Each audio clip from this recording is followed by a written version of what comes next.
Welcome to everyday cooking. இன்னும் எங்க சேனலுக்கு சப்ஸ்கிரைப் பண்ணாம இருக்கீங்களா? மறக்காம கிளிக் பண்ணுங்க சப்ஸ்கிரைப் பட்டனையும் பெல் ஐகானையும். எப்போது எங்களோட கனெக்டடா இருங்க. And subscription free. Daily idli dosa சாப்பிட்டே போர் அடிச்சிருச்சா? இட்லி தோசை மாவு மட்டும் இருந்தா போதும், 7 நாள் 7 விதமான ரெசிபி செய்யலாம். இங்க நம்ம தோசை மாவு வச்சு செய்ய போற முதல் ரெசிபி உத்தப்பம். இதுக்காக நம்ம முதல்ல ஒரு பொடி ரெடி பண்ணிக்க போறோம். ஸோ அதுக்கு ஒரு 2 இல்லைன்னா 3 டேபிள் ஸ்பூன் அளவுக்கு பொரிகடலை எடுத்துக்கோங்க. பொட்டுக்கடலையோட உங்கள் காரத்துக்கு தகுந்த மாதிரி மிளகாத்தூள் ஆட் பண்ணிக்கோங்க. நான் இங்கே 1 டீஸ்பூன் அளவுக்கு மிளகாத்தூள் ஆட் பண்ணியிருக்கேன். அண்ட் தேவையான அளவு உப்பு ஆட் பண்ணி இதை நல்லா பொடி பண்ணி வச்சுக்கோங்க. இதோ பொடி ரெடி. அடுத்ததான் நம்ம வெங்காயம் கொத்தமல்லியெல்லாம் மேலே தூவுறதுக்கு ரெடி பண்ணி வச்சுக்கலாம். ஒரு மீடியம் சைஸ் பெரிய வெங்காயம் குட்டி குட்டியாக சாப் பண்ணி எடுத்துக்கோங்க. இதோட ஒரு கை கொத்தமல்லியை குட்டி குட்டியாக சாப் பண்ணி ஆட் பண்ணுங்க. அண்ட் ஒரு சின்ன சைஸ் கேரட்டு துருவியும் ஆட் பண்ணிக்கோங்க. இப்போ நம்ம ரெடி பண்ணி வச்சிருக்கிற அந்த பொடியை இதோட ஆட் பண்ணிக்கலாம். இந்த பொடியை நீங்கள் காய்கறிகளோட இப்போவே கூட ஆட் பண்ணலாம், இல்லைன்னா தோசை சுடும்போது காய்கறிங்களுக்கு மேலே கூட ஆட் பண்ணலாம். ரெண்டுமே நல்லாயிருக்கும். ஸோ மேலே தூவுறதுக்கு வெங்காய மசாலா ரெடி. இப்போ தோசை மாவு எடுத்துக்கோங்க. தோசை மாவை நல்லா தடிமனாக ஊற்றுங்க. ஊத்தப்பத்துக்கு நீங்கள் ரொம்ப தேய்க்க வேண்டாம், அது கொஞ்சம் குண்டாக தான் இருக்கும். இதுக்கு மேலே நம்ம இப்போ ரெடி பண்ணி வச்சிருக்கிற அந்த மசாலாவை ஸ்ப்ரெட் பண்ணலாம்.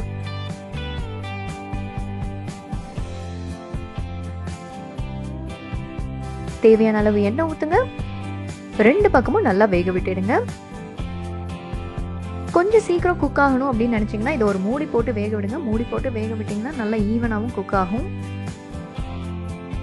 ஒரு சைடு நல்லா வெந்துருச்சு. இப்போ திருப்பி போட்டுடலாம். இதுக்கு மேலே நீங்கள் வெளியே எடுக்கிறதுக்கு முன்னாடி அந்த கடலை பொடியை மட்டும் லைட்டாக தூவினீங்கன்னா இன்னும் கொஞ்சம் டேஸ்டாக இருக்கும்.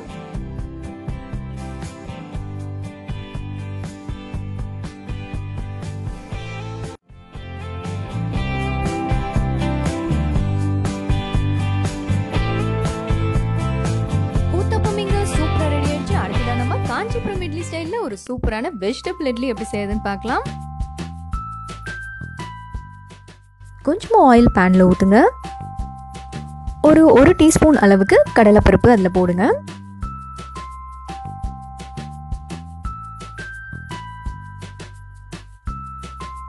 இதோட ஒரு 4 இல்லைன்னா 5 முந்திரி பருப்பை உடைச்சு சேர்த்துக்கோங்க. இப்போ இதை நல்லா வறுக்க ஆரம்பிக்கலாம்.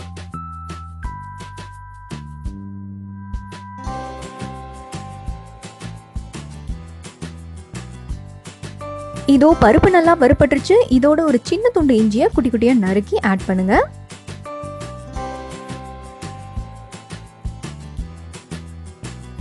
இதோட இப்போ 1 டீஸ்பூன் சீரகம், 1 டீஸ்பூன் மிளகு நல்லா தட்டி ஆட் பண்ணுங்க.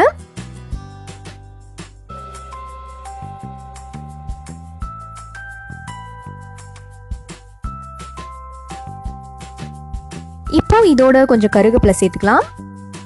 இதையும் கொஞ்சம் குட்டி குட்டியா நறுக்கியே போடுங்க.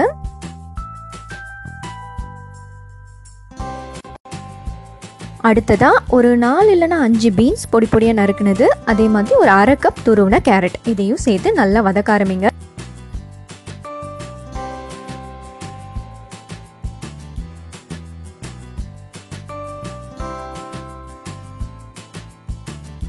இதை இப்போ ஓரளவுக்கு வதக்கியாச்சு. இதை மூடி போட்டு ஒரு 2-3 நிமிஷம் குக் பண்ணலாம். ஏன்னா இது ரொம்ப குக் பண்ணுங்கிறது கிடையாது, ஏன்னா நீங்கள் இட்லி தான் ஊற்ற போறீங்க, அதிலே இது வெந்துடும்.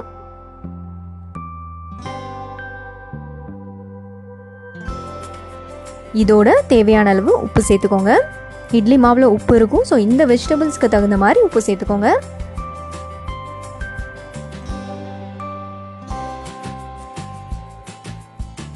இது இப்போ ரெடி ஆயிடுச்சு. இப்போ ஒரு 3 கப் அளவுக்கு இட்லி மாவு எடுத்துக்கோங்க. இதோட நம்ம வதக்கி வச்சிருக்கிற காய்கறிகளை போட்டுடலாம்.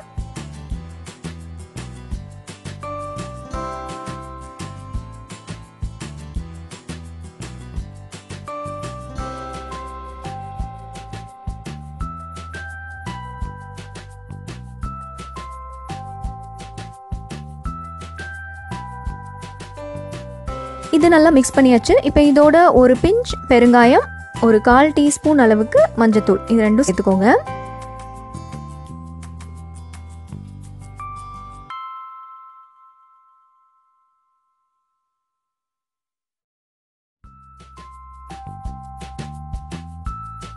இதோட ஒரு கையளவுக்கு கொத்தமல்லி நறுக்கி ஆட் பண்ணிக்கோங்க.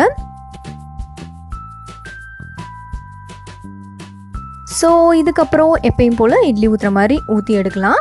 அண்ட் ரெகுலர் பேட்டரில் காஞ்சிபுரம் இட்லியோட ஃப்ளேவரை தான் இதில் கொண்டு வந்திருக்கோம். அண்ட் என்னையே தமிழ் மக்களே என்னை திட்டிடாதீங்க, இது நிஜமாவே காஞ்சிபுரம் இட்லியெல்லாம் இல்லை, காஞ்சிபுரம் இட்லியோட ஃப்ளேவரை மட்டும்தான் யூஸ் பண்ணியிருக்கோம். அண்ட் உங்களுக்கு காஞ்சிபுரம் இட்லி அப்படின்னா 1/2 கப் பச்சரிசி, 1/2 கப் புழுங்கல் அரிசி அதாவது இட்லி அரிசி, அண்ட் 1/2 கப் உளுந்து, இது தாங்க மெஷர்மெண்ட். பட் அதை வந்து இன்னொரு வீடியோவாக போடலான்ட்டு இருக்கும். ஸோ உங்களுக்கு தேவைப்பட்டால் இதுதான் மெஷர்மெண்ட். இதை வந்து ஊற வச்சு அரைச்சி ஃபர்மெண்ட் பண்ணி இதே மாதிரி வதக்கி சேர்த்துக்கோங்க, நல்லாவே வரும். அதுவும்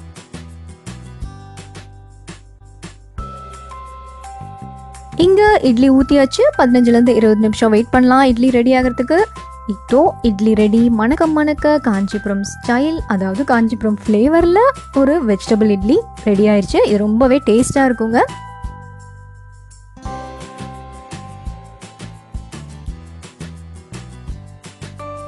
அண்ட் காஞ்சிபுரம் இட்லிக்குன்னு ஒரு ட்ரெடிஷன் அண்ட் ஸ்டைல் இருக்குது. அதை இட்லி தட்டில் கூட ஊற்ற மாட்டாங்க. ஸோ அதை கண்டிப்பாக இன்னொரு வீடியோவில் பார்க்கலாம்.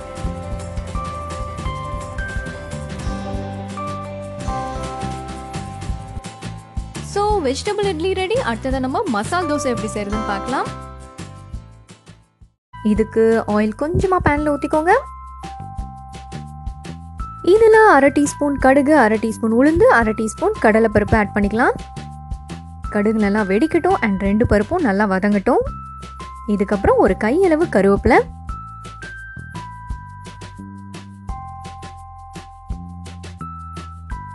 இதோட ஒரு நறுக்குன பச்சை மிளகாய்,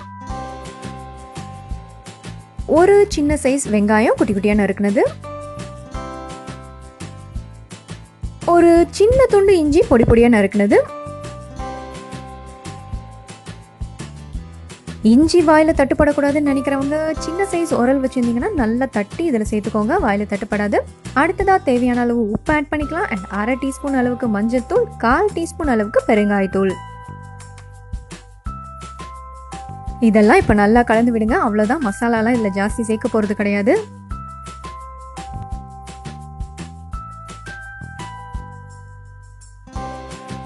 அண்ட் ஃபைனலாக 2 உருளைக்கிழங்கு, மீடியம் சைஸ்ட் உருளைக்கிழங்கு நல்லா வேக வச்சு தோல் உரிச்சதை ஆட் பண்ணிக்கலாம்.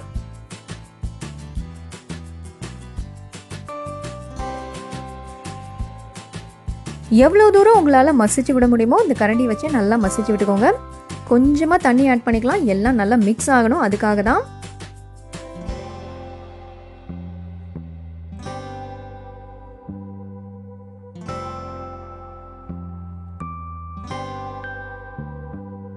இது இப்போ நல்லா கொதிக்க ஆரம்பிச்சிருச்சு. இதை மூடி போட்டு ஒரு 5 நிமிஷம் அப்படியே வேக விடலாம்.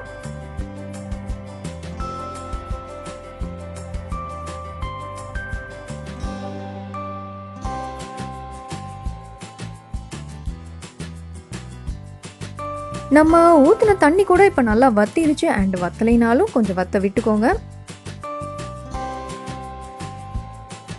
இதுக்கு மேலே ஒரு கையளவுக்கு நறுக்குன கொத்தமல்லி ஆட் பண்ணிக்கலாம். அண்ட் இந்த ஃப்ரெஷ்ஷான கொத்தமல்லி இந்த மசாலாவுக்கு சூப்பர் ஃப்ளேவர் தரும். அவ்வளோதான், நம்ம மசாலா ரெடி.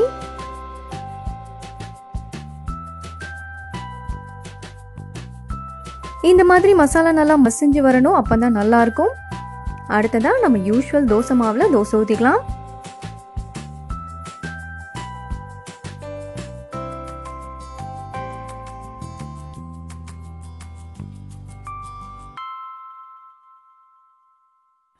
இதுக்கு மேலே கொஞ்சமாக ஆயில் ஸ்ப்ரெட் பண்ணுங்கள். அண்ட் இந்த டைப் தோசையை நம்ம மூடி போட்டு வேக வைக்க போகிறோம், திருப்பி போட போகிறது கிடையாது.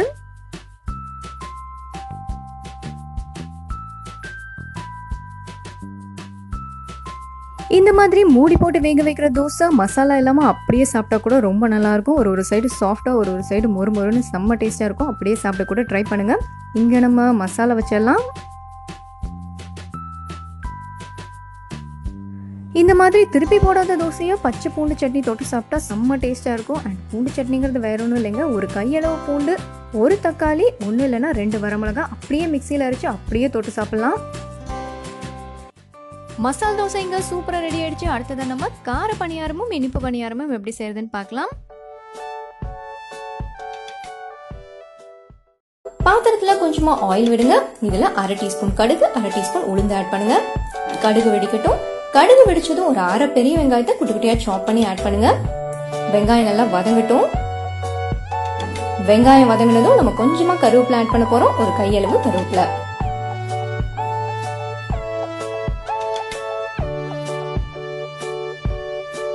இதோட 1 இல்லனா 2 பச்சை மிளகாய் உங்க காரத்துக்கு தகுந்த மாதிரி ஆட் பண்ணிக்கோங்க. அடுத்ததா ஒரு கையளவுக்கு முட்டைகோஸ் குட்டி குட்டியா நறுக்குனது, ஒரு கையளவுக்கு கேரட் துருவனது. இதெல்லாம் இப்ப நல்லா வதக்கிக்கலாம். இதோட வேணும்னா நீங்க பீன்ஸும் காலிஃபிளவரும் கூட ஆட் பண்ணலாம். இப்போ தேவையான அளவு உப்பு ஆட் பண்ணலாம்.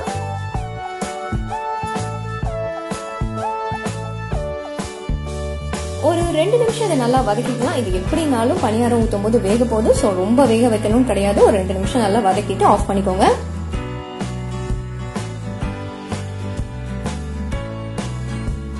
இந்த காய் ஆறணும்லாம் இல்ல, ஆறாட்டியும் தோசை மாவோட நல்லாவே மிக்ஸ் ஆயிக்கும். ஒரு 5-6 கரண்டி தோசை மாவை இதோட ஆட் பண்ணுங்க. நல்லா மிக்ஸ் பண்ணி விடுங்க. அண்ட் கொஞ்சம் கெட்டியா தெரிஞ்சதுன்னா தேவையான அளவு தண்ணி ஆட் பண்ணிக்கோங்க.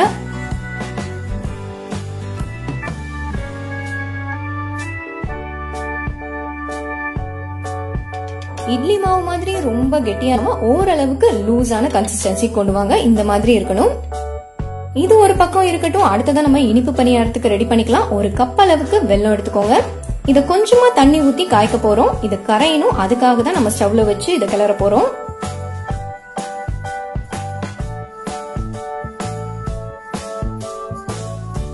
வெல்லம் கரையிற வரைக்கும் மட்டும் ஸ்டவ்ல வைங்க. அதுக்கப்புறம் ஆஃப் பண்ணிடுங்க.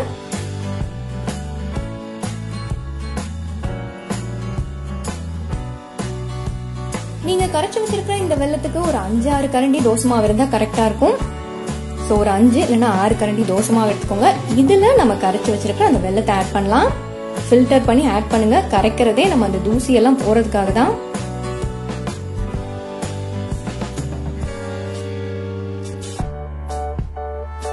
இதோட ஒரு அரை கப் அளவுக்கு தேங்காய் ஆட் பண்ணிக்கலாம். அண்ட் தேங்காவை உங்களால துருவ முடிஞ்சா துருவுங்க. இல்லையா மிக்சியில குட்டி குட்டியா கட் பண்ணி போட்டு 2 சுத்து சுத்துங்க. இதே மாதிரி ஆயிடும். நான் கூட தேங்காவை மிக்சியில சுத்தி தான் போட்டிருக்கேன். இதோ இது எல்லாத்தையும் நல்லா கலந்து விட்டுறலாம்.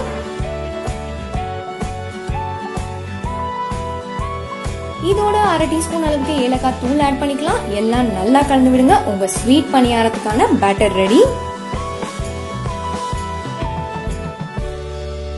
அடுத்ததா பணியார கல்ல ரெடி பண்ணிக்கலாம். பணியார கல்ல கொஞ்சமா ஆயில் விட்டுறலாம். ஃபர்ஸ்ட் நம்ம கார பணியார மாவை ஊத்த போறோம்.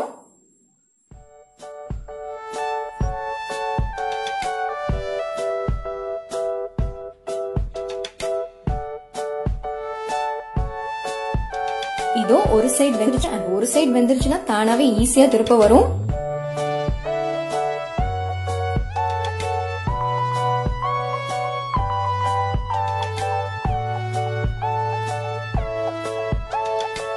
இதோ பணியாரம் எல்லாம் சூப்பரா வந்துருச்சு. இதை வெளியே எடுத்துடலாம். கார பணியாரம் ரெடி. அடுத்ததான் இனிப்பு பணியாரம் ஊத்திடலாம்.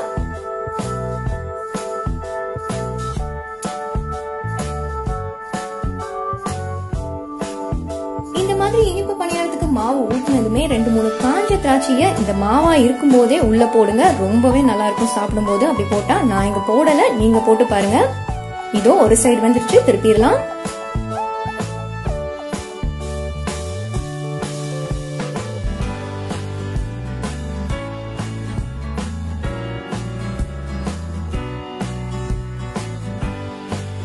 நம்ம இனிப்பு பணியாரமும் இங்க சூப்பரா ரெடி ஆயிடுச்சு. இது வெளியே எடுத்துடலாம்.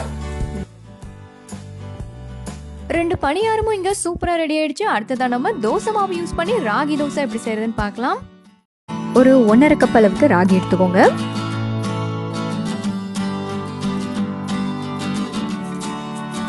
இப்போ இந்த கேழ்வரகு மூழ்கிற அளவுக்கு தண்ணி ஊற்றி நம்ம இதை ஊற விட போறோம். ஒரு 4-5 மணி நேரம் ஊறினா போதும். பட் நீங்க முடிஞ்ச அளவுக்கு நைட்டே ஊற போட்டுருங்க. ஸோ காலையில் அரைக்கிறதுக்கு கரெக்டாக இருக்கும். இதோ ஊறியாச்சு.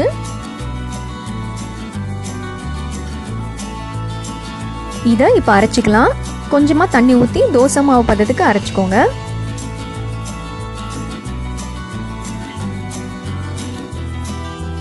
இதோ அரைச்சாச்சு. இதை நம்ம இப்போ ஒரு பவுலில் மாற்றிக்கலாம். அண்ட் நான் செஞ்சு பார்த்த வரைக்கும் 2 மெத்தடில் ராகி தோசை நல்லா மொறுமொறுன்னு வந்துச்சு. ஒன்று இது, இன்னொரு மெத்தட் வந்து நான் உங்களுக்கு இன்னொரு வீடியோவில் சொல்கிறேன். இப்போ இதோட ஒரு 1.5 கப் அளவுக்கு, அதாவது ஒரு 3 கரண்டி தோசை மாவை இதோட சேர்த்துக்கோங்க. சேர்த்து நல்லா மிக்ஸ் பண்ணுங்கள்.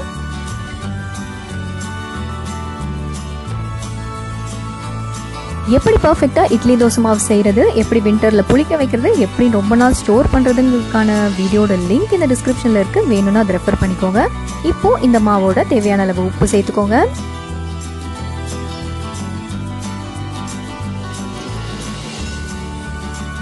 இதோ மாவு நல்லா ரெடி ஆயிடுச்சு. இந்த பதத்துக்கு இருந்தால் கரெக்டாக இருக்கும். ஸோ இதை இப்போ தோசையாக ஊற்றி எடுக்கலாம்.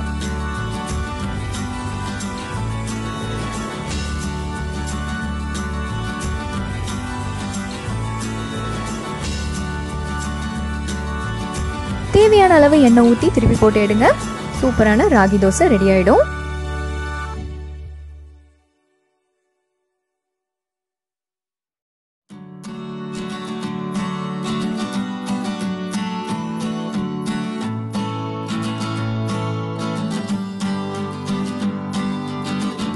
இதோ ஒரு தோசை ரெடி ஆயிடுச்சு. எப்பயுமே ஒரு தோசை ஊற்றிட்டு அடுத்த தோசை ஊற்றுறதுக்கு முன்னாடி லைட்டாக தண்ணி தெளிச்சுக்கோங்க. ரொம்ப ஈஸியாக வரும். இதோ மொறுமொறுன்னு நம்ம ராகி தோசை ரெடி ஆயிட்டு இருக்கு. யூஸ்வலாக ஒரு 4-5 நாளுக்கு அப்புறம் மாவு லைட்டாக புளிக்க ஆரம்பிச்சிடும். ஸோ அந்த மாதிரி டைமில் இந்த ராகி தோசையெல்லாம் ட்ரை பண்ணுங்கள். ரொம்ப நல்லா வரும். அடுத்ததான் நம்ம பார்க்க போகிறது பழைய தோசை மாவில் எப்படி மொறுமொறுன்னு தோசை ஊற்றலாம் அப்படிங்கிறது தான்.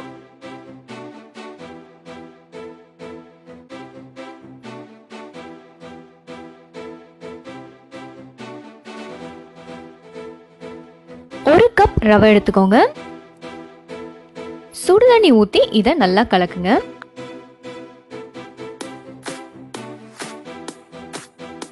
கொஞ்சம் கொஞ்சமா சுடுதண்ணி ஊற்றி நல்லா தண்ணி ஆக்கிருங்க. இதோட 1 டீஸ்பூன் சீரகம், ஒரு சின்ன துண்டு இஞ்சி பொடி பொடியா நறுக்குனது, 1/2 டேபிள் ஸ்பூன் அளவுக்கு மிளகுத்தூள். இது கொரன்னு இருக்கணும், ரொம்ப பொடியா இருக்கக்கூடாது. தேவையான அளவு உப்பு, ஒரு மீடியம் சைஸ்ட் கேரட் துருவுனது, ஒரு சின்ன துண்டு பெரிய வெங்காயம் சின்ன சின்னதாக நறுக்குனது, ஒரு கையளவுக்கு கொத்தமல்லி பொடி பொடியாக நறுக்குனது, கொஞ்சமாக கருவேப்பிலை பொடி பொடியாக நறுக்குனது. நல்லா மிக்ஸ் பண்ணிக்கோங்க இது எல்லாத்தையும்.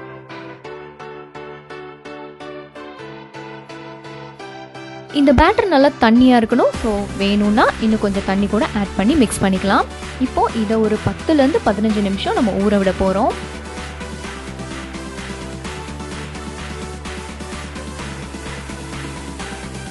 இதோ இது 15 நிமிஷம் ஊறிச்சு. இதோட நம்ம ஒரு 3 கரண்டி தோசை மாவு ஆட் பண்ணிக்கலாம்.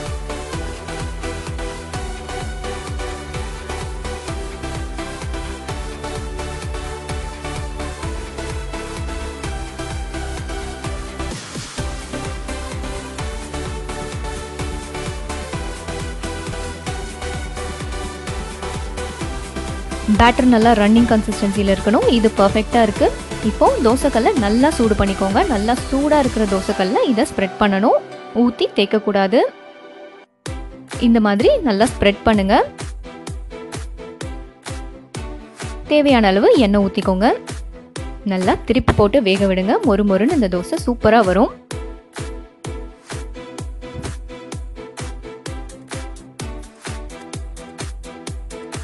இங்கே தோசை ரொம்ப சூப்பராக ரெடி ஆகிட்டு இருக்கு. வேறொரு இன்ட்ரெஸ்டிங்கான ரெசிபியோட உங்களை சந்திக்கிறோம். எங்கள் வீடியோஸ் எல்லாம் பிடிச்சிருந்தா லைக் பண்ணுங்கள், ஷேர் பண்ணுங்கள், கமெண்ட் பண்ணுங்கள் அண்ட் மறக்காமல் எங்கள் சேனலுக்கு சப்ஸ்கிரைப் பண்ணுங்கள்.